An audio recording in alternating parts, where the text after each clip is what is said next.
Dear students, welcome to my channel Meditech Kota.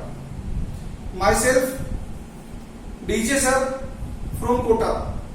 Today in chapter motion I am going to discuss you about speed.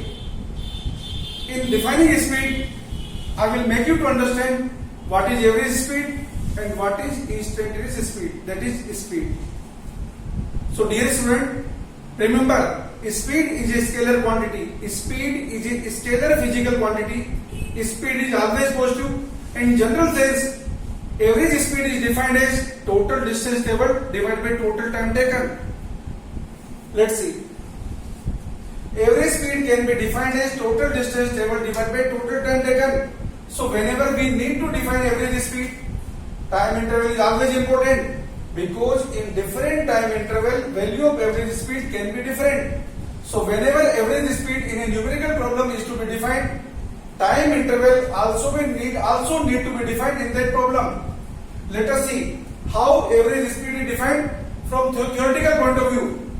Here is a figure, here is a graph shown between distance traveled and the time. This is the mileometer reading graph, okay? Let us assume we want to determine average speed between time interval t initial and t final. When we have taken the mileometer reading at time t initial and t final, these are s initial and s final. Okay. So what is the distance traveled between time interval t initial and t final? To calculate the distance traveled, what we do? We make the difference of the mileometer reading in the given time interval. So what is distance traveled? Distance traveled in time interval between t initial and t final is what? S final minus S initial. And what is time interval? T final minus T initial. So in this time interval, how can we write average speed? Average speed can be written as delta S upon delta T. Average speed can be written as delta S upon delta T. These are the notations used for writing average speed. Average speed can be written as V average. We can put mark like this and we can write symbol like this, okay? These are the symbols used for average speed. And average speed in a graph is written as tan theta. And what is tan theta? Tan theta here is slope of chord, CHORD, slope of chord of distance time curve between given time limits. This is the way to define average speed in the numerical problem whenever graph between distance and time is given. How can we define instantaneous speed? The name is instantaneous speed. Instantaneous speed means what? Speed at a given instant is called instantaneous speed. Okay. So in numerical illustration, from graphical point of view, how do we determine instantaneous speed? It is simply the slope of tangent of distance time graph at a given instant. If in a numerical problem, instant speed is to be written, we can write V equal to ds upon dt, that is equal to tan theta. And what is tan theta here? Tan theta is the slope of tangent of distance time curve at a given instant. If in the motion at every time average speed and speed remain same, then the motion is called constant speed motion or uniform speed motion. If in a motion speed of the particle remains constant throughout the motion, then motion is said to be constant speed motion or uniform speed motion. Okay, this is very important point. In uniform speed motion, if you need to calculate distance, directly you can calculate how? Distance equal to speed into time. Okay, so this is the way in which you can calculate the distance level. Let us see one illustration to make the subject matter more clear. A particle is moving from point A to point B along a straight line path.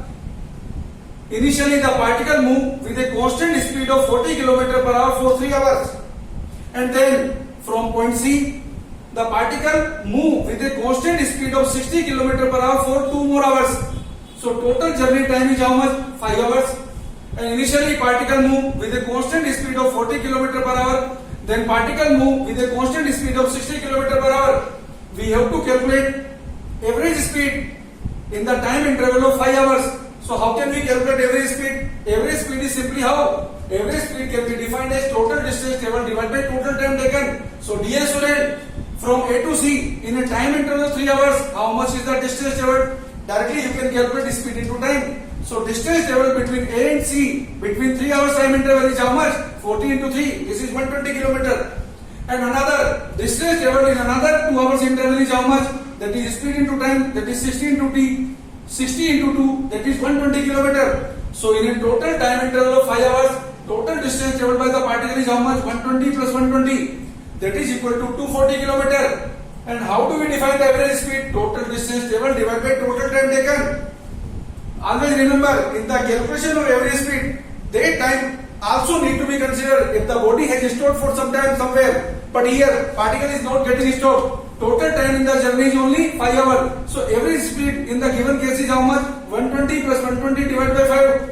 That gives us 240 upon 5. After solving this equation, we get average speed equal to 48 km per hour. So this journey is equivalent to a journey of 48 km per hour for 5 hours. So dear student, if you want to know something more and if you want to learn the subject matter in a more interesting way, in a more conceptual way, if you want to prepare for any competitive exam like NTSC, Olympiad or any type of examination, in description box all the types of details are given. You can refer the description box for opting our online classes. Thank you all of you.